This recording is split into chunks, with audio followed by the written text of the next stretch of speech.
Are we live? Are we live? I think we're live. Do it live.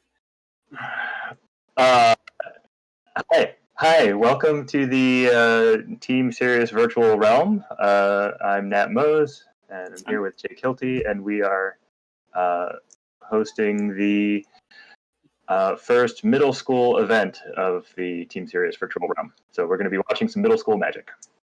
It's true.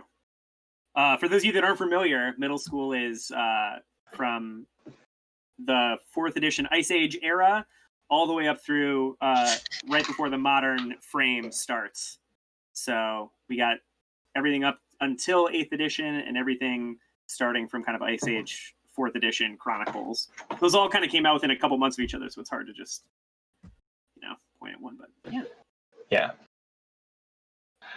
So first, sorry. No, go ahead. Our first round here is between Andy the Brassman Probasco and Lorian, whose name I don't recall. But he's one of the Chicago guys, part of the old school Lords of the Pit, if it wasn't clear from his playmat. Lorian Elliman, that's right. Sorry, I didn't have that on hand. And we have their deck lists. Andy is playing sort of a Oath-a-Tog still list. It's got Oath and Psychotog and Standstill, and I think Pernicious Deed.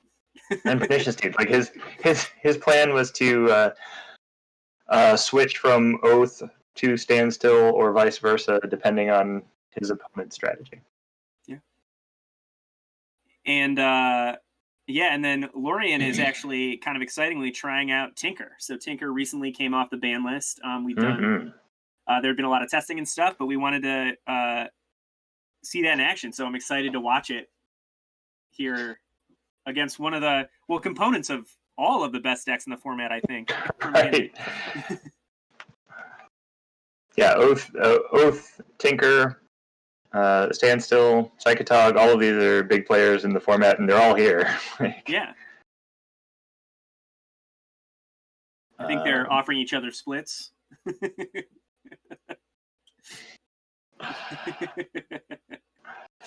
Good times. It's the wonders of Magic Online, not the program, but over webcam.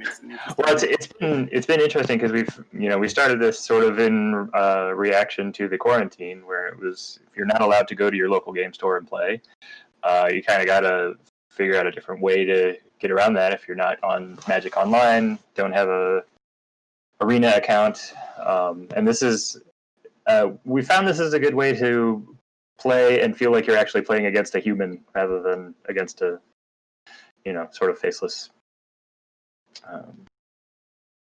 computer program.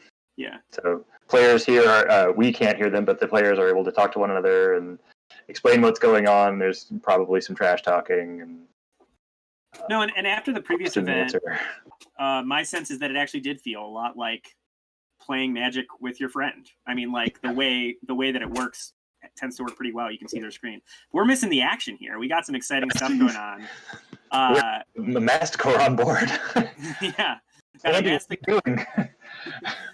Yeah, Andy so far has played an island, and Lorian has come out swinging fast with turn 1 Grim Monolith into turn 2 Masticore plus Voltaic Key plus Snake Basket. Snake Basket.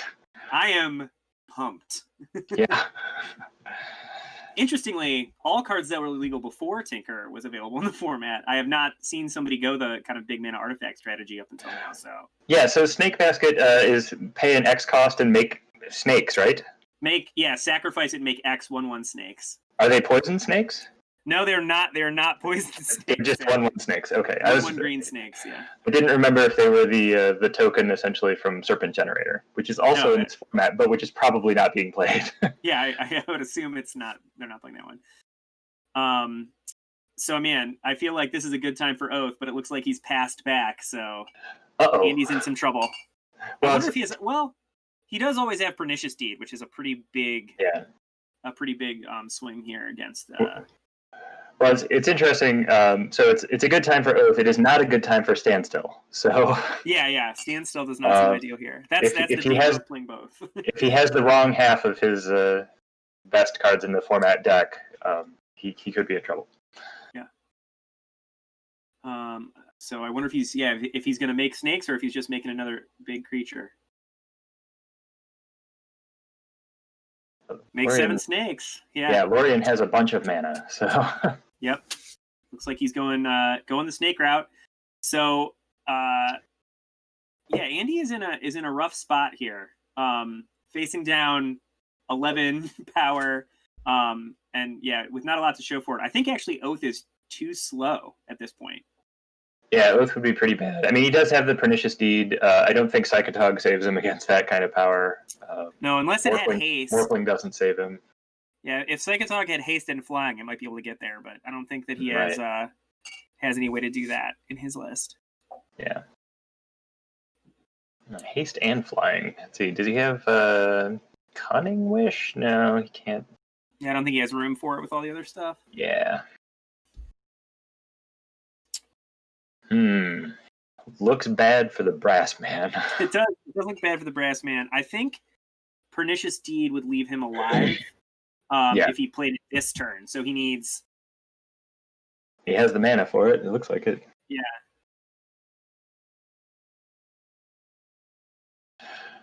Is he at 12? I assume he's gotten attacked by Masticore a couple times, and he has Painlands, so he does have Deed. Yeah, he does have Deed. And that is going to resolve because Lorien doesn't have any counter spells. So. Yeah.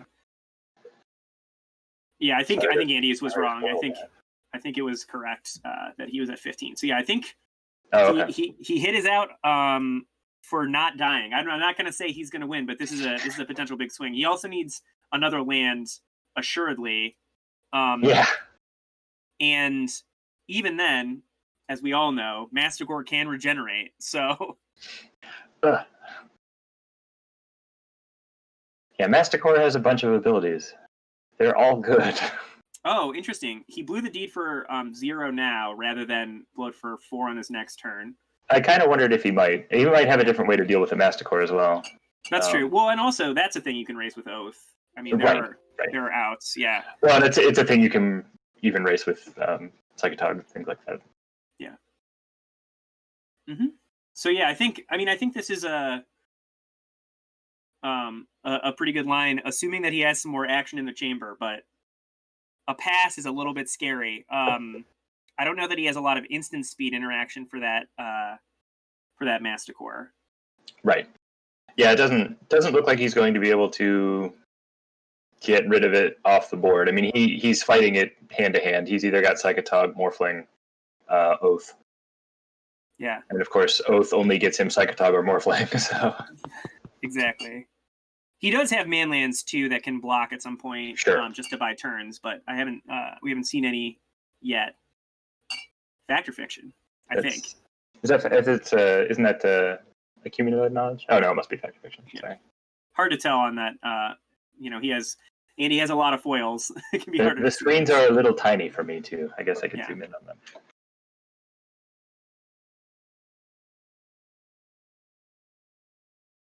I can see a grainier, bigger version of Andy's screen if I zoom in.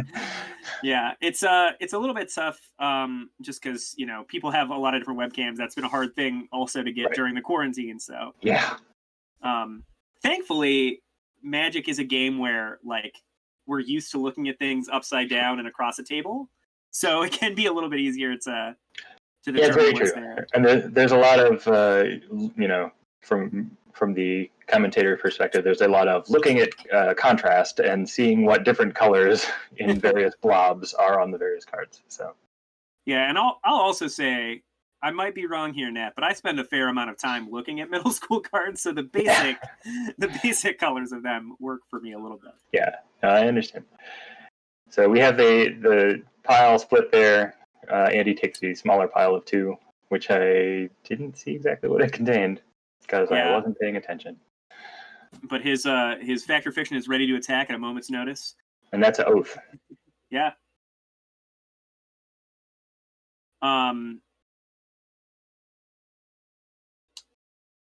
Yeah, I wonder how many cards Lorien has. It looks like he might be down to 1. I would expect that he sort of expended his hand. Yeah, sort of Mastercore locked at this point. Yeah, his deck has Stroke of Genius, which he could obviously refill with, but he doesn't have any of the smaller things. I mean, he's not going to Factor Fiction or anything like that. He's looking for one of Stroke of Genius to draw into. Interestingly, he discarded that, I think, on the previous turn. One of those Stroke of Geniuses, so he's a little bit lower on them than he was. So yeah, this might have actually turned into a pretty interesting match from what looked like a pretty dire position for Andy. So I suspect, I don't know if I'd rather hit Tog or Morphling here. Yeah, it's a tough. Obviously, he doesn't have a choice. He gets Tog, but I wasn't sure exactly which one would be better. I mean, Tog does a good job of blocking. It's true, and he does have he doesn't have Gaia's Blessing, so he'll because of Tog, so he should have a. Sounds like there might be a little going on there at Nat's house, but yeah, I have my monitor here also, so yeah, we'll see. He's just in the other room, so yeah. But yeah, I mean, Tog's a good hit. I was trying to decide which one I would rather have in that position. I mean, the nice thing about Morphling is it allows you to fly over. Attack while this you can attack.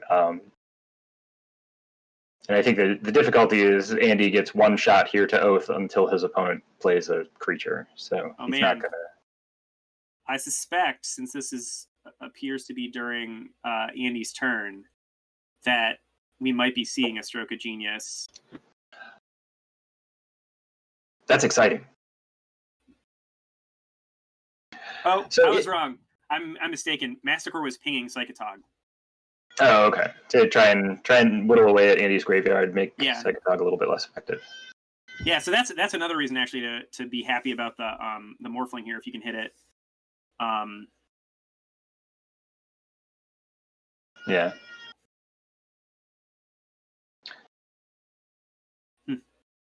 Well, it's interesting because playing Oath against a deck with Stroke of Genius becomes a win condition pretty quickly too. If you grind through your own library, you can lose the game to not being able to draw cards.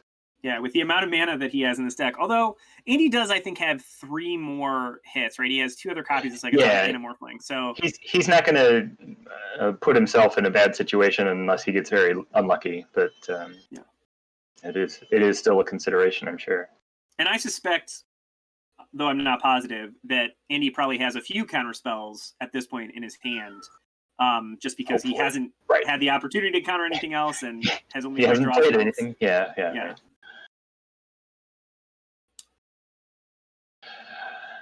So I'm looking at Lorian's list, and I'm sure we'll talk about this between games when they're sideboarding, but I realized that to go along with the Snake Basket, he also has Coat of Arms. Yeah, that's like very that spicy. very much. Yeah.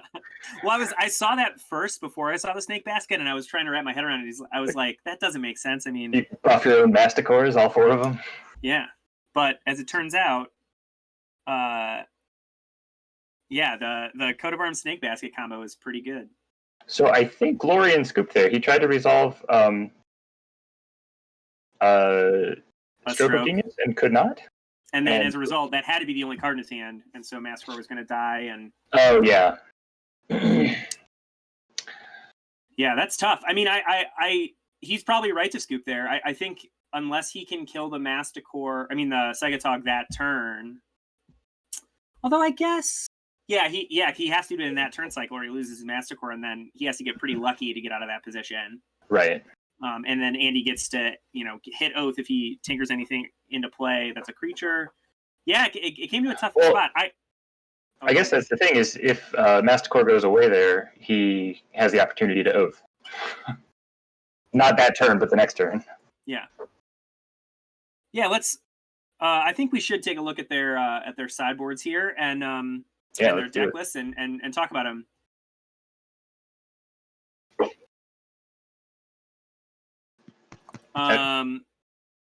Sorry, I can't quite see the list yet. Just give me 1 second. We're looking at Lorian's list? Is it Lorian's list? Yeah. Perfect. Okay. Well, yeah, so as Nat was alluding to, Coat of Arms is a hit in this one. He actually doesn't have. Oh, I misspoke. I was going to say he doesn't have much for this matchup. I think Defense Grid is probably a huge boon in this matchup. Yeah.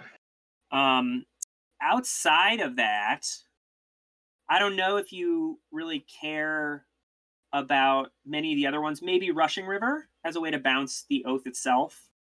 Sure. Oath is pretty big. Maybe Tormod's Crypt. But at that point, you're starting to run into some problems being able to. It seems very defensive to bring in Tormod's Crypt. I mean, it's you're banking on there not being other things that are good. Yeah. And the Upheaval is an interesting addition there as a one of in the sideboard. I'm kind of honestly surprised looking at Lorian's list that he's not running Mystical Tutor in any number. But I'm sure he tested this list, and I bet he has some good reasons for it. It's hard to fit in everything you want.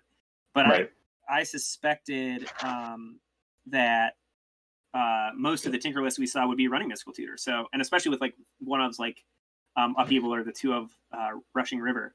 Yeah. I think Defense Grid is the most likely. I could imagine running a Rushing River or two. I mean, I think you have to look at either Oath or Psychotog as being heavy control decks, and as a result, you want to have the Defense Grid. So that seems like a lock. I can't imagine bringing in too many of the other things. Maybe you have a Tormod's Crypt as a Tinker target, but. And here, and I think maybe given that. Okay. Yeah, I think that given the amount of things that are kind of a critical mass and important for the deck, probably the Defense Grids are what we're going to see, and I don't suspect we'll see a lot more. But it looks like they're going to start back up. I was lied to. It looks like they're not. Well, we can look at Andy's list then. Yeah, I'd love to look at Andy's list because it's the one that has the most interesting sideboard options, it seems to me. Mr. Producer Man. Yeah. So Andy's list, I think this section to the right is the sideboard. Looks like it. And to me, wow, I couldn't begin to know how to sideboard correctly for this matchup. No, like I said, his plan was to either take out standstills or take out oaths, depending on what his opponent was doing. So I assume that he's going to not play standstills here. His opponent's deck seems pretty aggressive and not countery. Yeah. So yeah, I if I were him, I think I would probably be on that. I would probably be going toward the Oath plan and away from the Standstill plan. It seems like Standstill is too slow for this. So the Naturalized seem quite good. Innocent Blood is a card that might be good, though Snake Basket really puts a hamper on that plan. Yeah. I mean, No Rod seems great. Yeah, Let's No do Rod. that. That is, yeah. No Rod and Naturalized both seem pretty good to me. Yeah. And yeah, I suspect out the Standstills. I wonder what else you would remove. Maybe Misdirection doesn't do anything. Oh, although Misdirection on a Stroke of Genius. Stroke of Genius, right? Oh boy, that makes me very excited. Well, it's interesting because that's like the only target that Lorian has, right? I mean, you're it's true, but man, banking on hitting Misdirection there, right? Oh, sure. Maybe you do that. But yeah, I guess you're right. I'd probably still take out the Misdirection just because there aren't that many things to hit, and then. I wonder what else you would cut. Maybe a Draw Spell, maybe an Intuition. All right. So sounds like they're going into their game. Indeed. All right, and here we go. Looks like Andy's revealing his hand to the world. Yep, and Lorian, I think, just told him that. Oh yeah. Yeah, that's one of the dangers of playing on camera is that if you're not careful, you will show your hand to your opponent. Yeah, but also one of the things that's nice about playing with, your friends. Right. They'll generally let you know. Yeah, this is a free event. No one has any skin in the game, so to speak. And if you're cheating at a Team Serious event, you're doing it wrong. So yeah. Or you just need it more than the other guy, in which case, if you need that one that badly, that's what you need. Go for it. Yeah, it'll be all right. We'll get through this. We'll get through this pandemic together. Man, I also just want to say what a lovely playmat Andy has. I mean, I like the Lords of the Pit insignia as well, but that is a nice Brassman playmat. Yeah, Brassman, a collector of Brassman articles, so I think he has the original art as well as a few sketches of it. Nice. And obviously the playmat, and yeah, I've seen his collection of the actual card too, which is cool. Right. I mean, I guess if you're in that position where you are known, associated so strongly with a particular card, go for it. Mm-hmm. That's why you own the original art to Charbelcher, right? I do not. Yeah, you should. All right, some mulliganing and so forth is happening. Yeah, the live view doesn't make mulligans any more exciting, unfortunately. Andy also had to arrange his whiskey properly here so we can see what he's drinking. You know how these things go. Oh yeah, look like a double mulligan from Lorien, which again is a thing that's going to happen to you in these big mana artifact decks. Like sometimes you just have all the mana, sometimes you don't have mana. It's a weird it's a thing you have to kind of associate with that power level of Tinker. Right. Yeah, as we suspected, he brought in the defense grids. I don't know if it looks like Andy does not have a response to that. So one thing to know about middle school is that it does use the current mulligan rules. Like it's not using contemporary 1995 to 2000 mulligan rules. You are allowed to do the London mulligan. Look at 7 cards, put cards on the bottom. It does make a difference for some of these more inconsistent decks, like potentially Tinker, that doesn't really have a draw engine beyond its opening hand. Yeah. And I to be honest, yeah, there's very few rules modifications to the era. The biggest ones are the combat on the stack rule, and then the wish rule, where you can wish for cards you've exiled. Oh man, right. I am enjoying, as always, talking about the middle school, but some exciting stuff just happened. We had our Winter Orb come into play, along with a Thran Dynamo for Lorien. So he's really putting pressure on Andy's mana here. Alongside that defense grid, I think he's probably going to be able to resolve whatever he wants to, unless Andy can deal with some of these artifacts. Okay. Come on, Cameron. That's fine. Hey, buddy. Oh, man, a special guest cast. Co-commentator. So darn cute. He's real cute. What do you think of this? Because there's a lot of colors on there. I'm very distracted immediately by a baby. I can't help it. He's the best. It looks like we haven't missed much, though. It seems like this is the kind of prison-y hand from the Tinker deck. Yeah. Well, the Winter Orb, along with the defense grid, really disincentivizes Andy from doing stuff. So, unless that stuff involves a Pernicious Deed, I feel like I would not be trying to do very right. I mean, he's got to do something big, Pernicious Deed, Oath, something along those lines, where he's going to put it into play and forget about it, and his opponent will have to deal with it on his own terms. And I expect if we do see a Tinker in the near future, it's probably going to go for Mishra's Helix. Like, this is the kind of game where Mishra's Helix is such a powerful and potent target.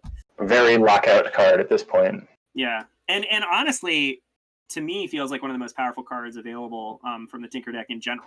Like, any control matchup. But. Right. He only has 1 copy main deck, but he does have the 4 Tinkers to go find it. Mm-hmm. So he'll... And plenty of mana, as we can see. Right. The Winter Orb. He has untapped his Grim Monolith. He has his Thran Dynamo going, so he has a lot of mana. Yeah. He likes your shirt, Nat. That's a good coat for. He's attracted by my phone. He sees us playing with phones, and he's like, "I'm going to play with that too." So every time he sees a phone, he loves it. When you touch it, the colors change. So. Yeah, absolutely. Yeah, no, I have a similar time of taking away the phone from Nolan. Right. Oh man. Andy just discarded 2 Oath of Druids. Oh, I think he intuitioned for them. Oh, okay. Yeah. I missed the initial. Yeah, he intuitioned for Oath. He found an Oath, and I assume he's going to hopefully try and resolve one at some point. Yeah. That's the Tinker, so we're expecting Mishra's Helix. And I expect, although I don't know, that Andy will scoop to the Mishra's Helix. And I also suspect that I wouldn't want to play that game either. Yeah. Which just seems pretty hard. I mean, what do you have to draw, like 17 lands in a row or something? Yeah. Not even. I don't even think that does it. Like, there's not... I don't think Andy has Lotus, Petal, or Mox Diamond or anything like that. So, yeah, Mishra's Helix there. No, he doesn't. Yeah, so I think he's basically hard locked at this point. Yeah.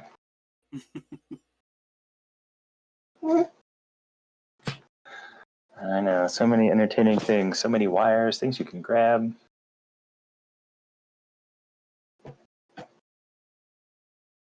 Andy, oh no, I guess to be fair, play a land, untap a land, naturalize is a line that's available to him, so he can get out of this.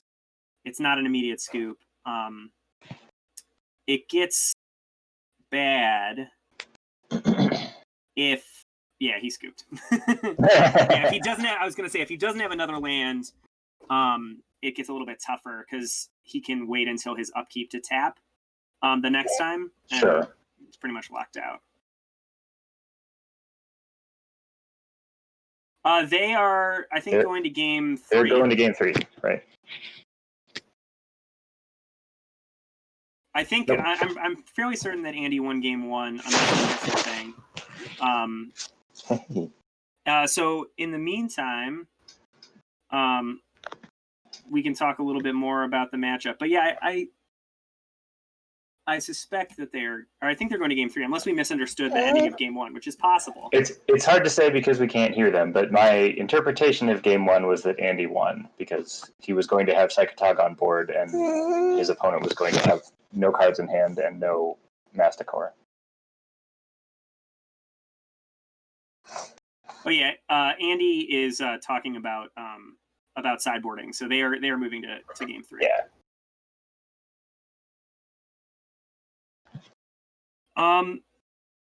I think we could talk a little bit more about Andy's sideboard. In the meantime, while they're shuffling. Do you think he learned anything from game 2 that would affect his sideboarding? I mean, I think if he didn't have the Null Rod, which is like kind of suspicious, or the Naturalizes, now knowing that there is a Mishra's Helix is like a pretty potent threat against him, he would probably bring in one of them. If he did bring in Innocent Bloods or some other creature control, he might have cut them. But yeah, it's an interesting thing because it's really not situated that well to fight the Tinker deck, though. I mean, Naturalize and Null Rod are both very potent, so we'll see. I think he can definitely get there. It just really depends on drawing a Force of Will for the critical turns and maybe having some Naturalizes. Bye, bud.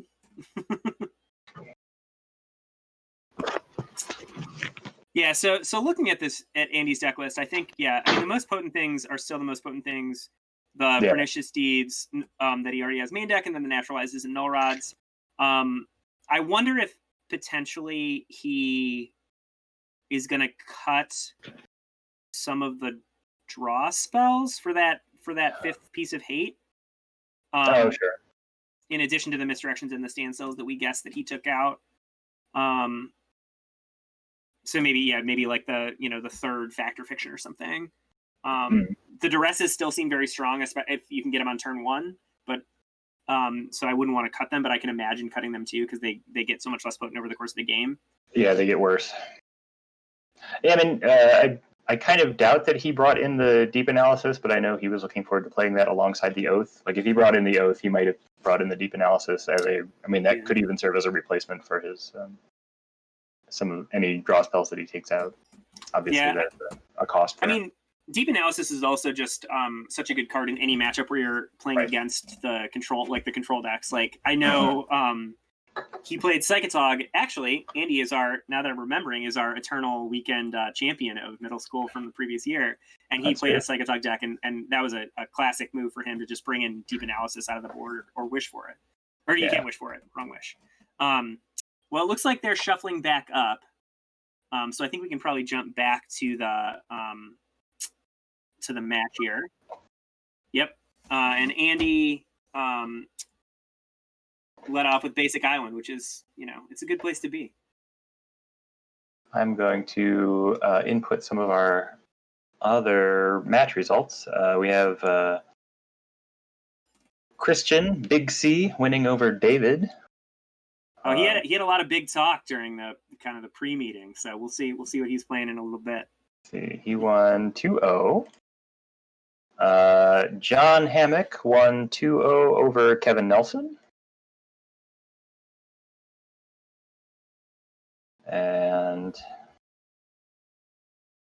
And Angelo versus Eric Caffrey. Eric Caffrey showed up late and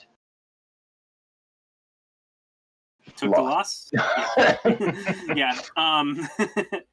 Well, Lorien had one of his most potent starts here. He went turn 1 Grim Monolith into Metalworker, which means turn 2 he has access to, it looked like 6 mana, or 8 mana, I should say, with the City of Traders, and then he just played a Voltaic Key, which is a lot more mana, and a Winter Orb. So he is doing quite well on the mana front here.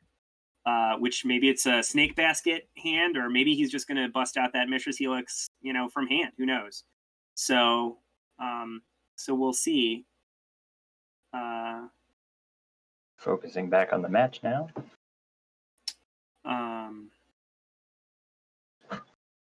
Oh, but Brassman has a very good counter to that board state, which is just Pernicious Deed on turn 3. This honestly is one of the biggest reasons that I was not as worried about the Tinker deck, because Pernicious Deed is just such a beating against these like big artifact mana decks that even though they have real potent openings, I remember actually when I first started playing Vintage, people were playing Pernicious Deed as a way to curtail the Shops decks before they got much stronger. But before they had too many spheres. Yeah, I think it makes a big difference here. Certainly takes the wind out of Lorien's sails. Although Tinker for Mishra's Helix is quite good against Pernicious Deed too. Yeah. He can get to 2 mana potentially, but it's going to be tough. I suspect that Andy will play on here.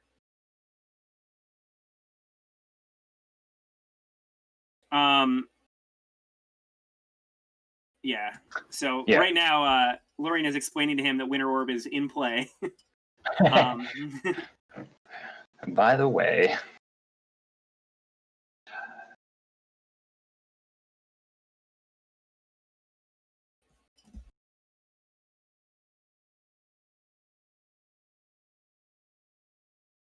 I think he's negotiating the mana burn there. Mana burn is a thing in middle school. So I think he's trying to make sure that he can minimize that and not have to deal with it in the future. Yeah, I think he tapped one of the tapped lands as his way out of the mana burn, but he also just wanted to make sure that his Grim Monolith was still untapped. So this honestly, this is how punishing that Mishra's Helix can be. It is just it's so good against the control decks, and especially paired with Winter Orb. The hard lock that some of these decks play occasionally is also a sphere resistance, and then there's literally nothing you can do. Sure. But I think in this case, Andy is locked out. He doesn't have any crumble or any other 1 mana ways to interact. So it would be tough for him to be able to win from this position. Yeah, and it looks like he scooped. So the Tinker deck looked very powerful there. There was some kind of back and forth between what Andy had access to between Pernicious Deed, but we also never saw any of his sideboard cards. We didn't get to see a Naturalizer and Null Rod, which would have been pretty potent. Null Rod especially was a big shutdown game there. Yeah. I think also Lorien just pointed out, I started listening to their kind of wrap up sound there, and Lorien just pointed out that Brassman never saw Force of Will, which that's a big difference too. Like when you tap out for Pernicious Deed and then have the backup Force of Will, it's a huge deal as compared to not being able to do that. But why don't we pull on Lorien and see if he'll talk to us a little bit about his build, because I'd love to ask him about Snake Basket and Coat of Arms.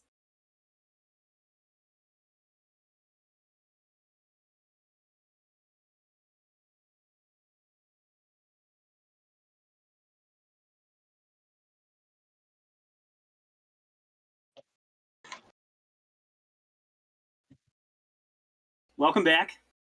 Yeah, we're here now with Lorian Elliman, who is the victor in round 1 of our feature match.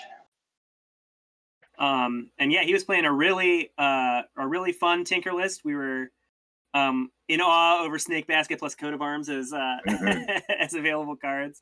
But the other thing I was going to ask about as we were looking at this list was I was surprised you weren't running any copies of Mystical Tutor. Oh yeah. So for me, I just wanted to keep the number of blue cards down because 12 sources is fine, but I just didn't want to overload that because sometimes you get an opening hand with no blue sources, and it's like a perfectly good hand. So you don't want dead draws. There's a lot of card disadvantage in the deck already with things like Tinker. I mean, obviously, if you're resolving a Tinker, it's very good for you. So I definitely thought about Mystical Tutor. It was just too much card disadvantage going up against like any deck with Counterspell, which is also why I was running 4 Defense Grid in my testing. This deck was very weak to Counterspells, and 4 Defense Grid, does what it needs to do. Yeah, I think that's right. That because you're so all in on things like Tinker and it's card disadvantageous, like having it get countered can be pretty rough. Right.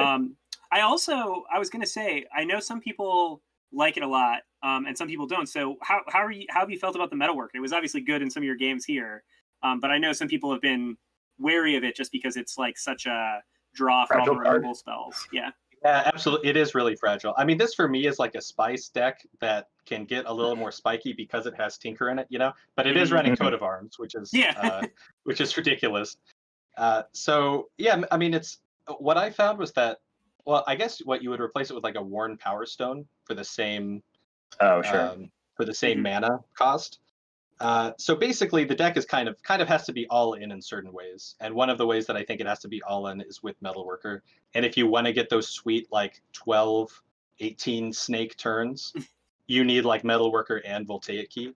So yeah, it's super disappointing if I run into red at all. If I run into like lightning bolts, I'm just going to side them out. I mean, they really are a liability. They're super fragile. I actually thought about mono red artifacts and to find a way to get Anger in the graveyard. Ooh. Just so I could, but I didn't come up with a good list. I just wasn't able to figure it out because Tinker is such an amazing card. I mean, it really puts, yeah.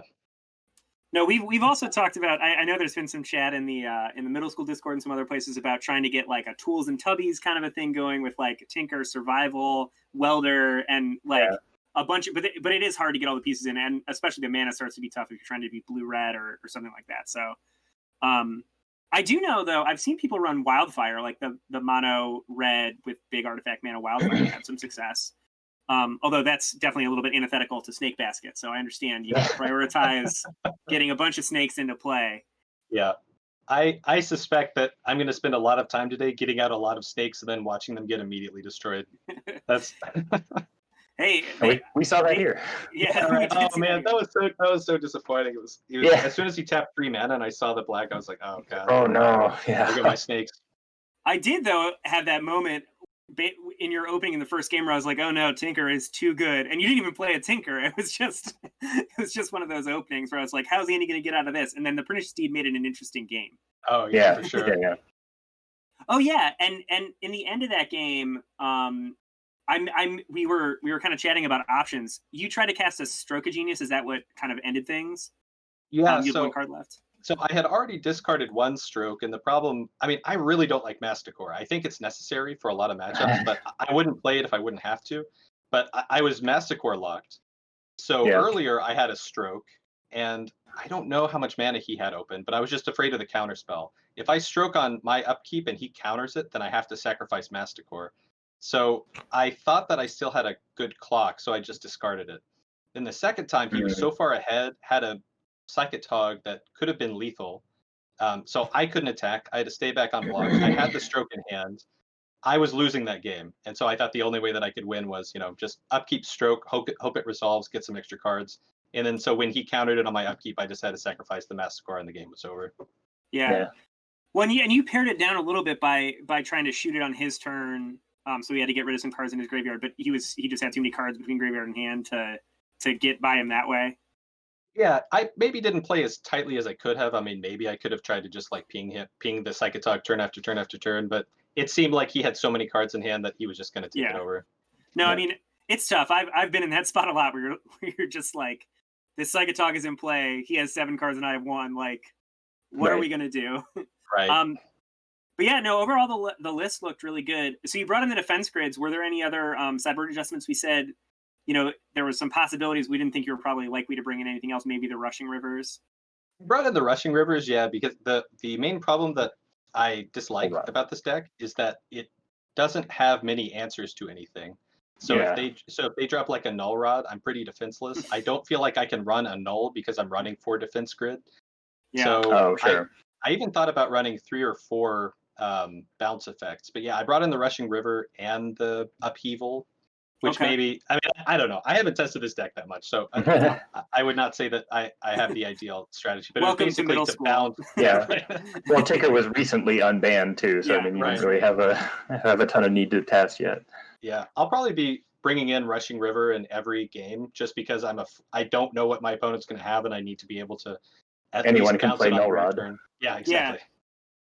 Yeah, exactly. No, I think that's smart. I think that's a good way to go. And I think rushing river's got to be up there as like you're either going to go that way or like maybe Chain of Vapor, but it's not like generally you're hurting for mana with 8 soul lands and stuff. Like you can probably get there.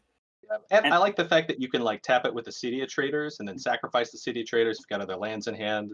Yeah. No, I think that's a good one. And yeah, just looking over the rest of your deck, I suspected from that, and you kind of said this too, that you think there'll be some red in this tournament. There's some propagandas. There's 3 Hydroblasts, and that I know is a pretty popular deck. Just either Sly or Goblins. Are there any other decks that you fear or just expect today? It's hard. I know in this format there's a million decks people can play. Yeah, I don't know how my game against Reanimator would be. I mean, I'm fast, but they're also pretty fast. I think if I could get some combination of cards. But once they get an Acroma out, I basically just have to rely on tapping out their lands and having a Tangle Wire with enough counters on it to tap them down. So a little worried about that, but that's also Rushing River will also handle that problem. Yeah, I don't know. It's a small tournament. That's actually why I decided to play something a little more fun instead of just like something super spiky. But I would hope that there's at least one Devourer deck today because Tinker has been unbanned. It's kind of risky playing Tinker right now because it was just unbanned. It's like on everybody's mind, so everybody should be equipped to handle it, I would think. Yeah.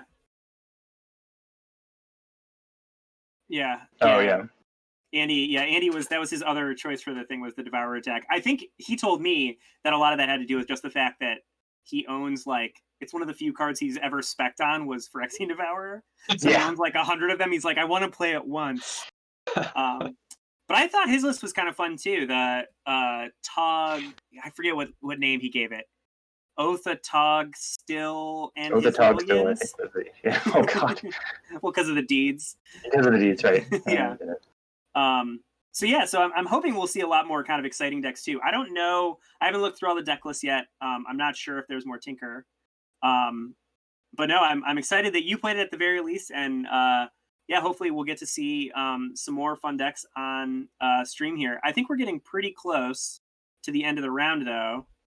Yeah, we have 3 minutes left in the round. I'm waiting on a couple tables for results. Sometimes hard to communicate the time left in the round to people who are not in the chat, but we are letting people know, and I expect things will finish up on time. So should be going to the next round pretty soon.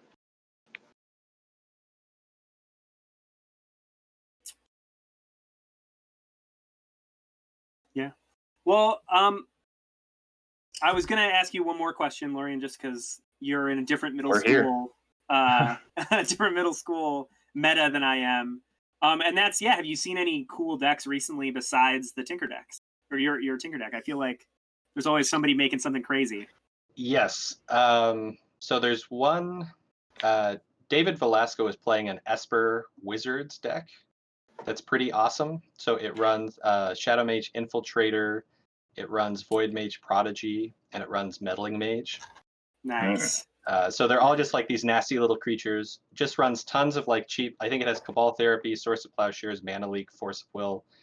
I really like how it's you could sacrifice a Meddling Mage to counterspell if you needed to. David is a brewer for sure. He's got some feisty lists. Yeah, that reminds me of a deck from Extended from approximately this time period called Fiends, and I tried to build one that was sort of similar. It had like Spectral Links and some of the other weird stuff in there, but I played that deck for a while. I loved it. I ended up morphing mine into a blue-white Gush deck with Meddling Mage, but yeah, I love the invitational cards. Like I want to play all the invitational cards all the time. So they were very good back then. I mean, like the actual designs were very good, very clean, very fun to play. Yeah, Void Mage Prodigy. Yeah. I haven't play tested that one yet, but I'm excited about I played that in Vintage, so I know it's good.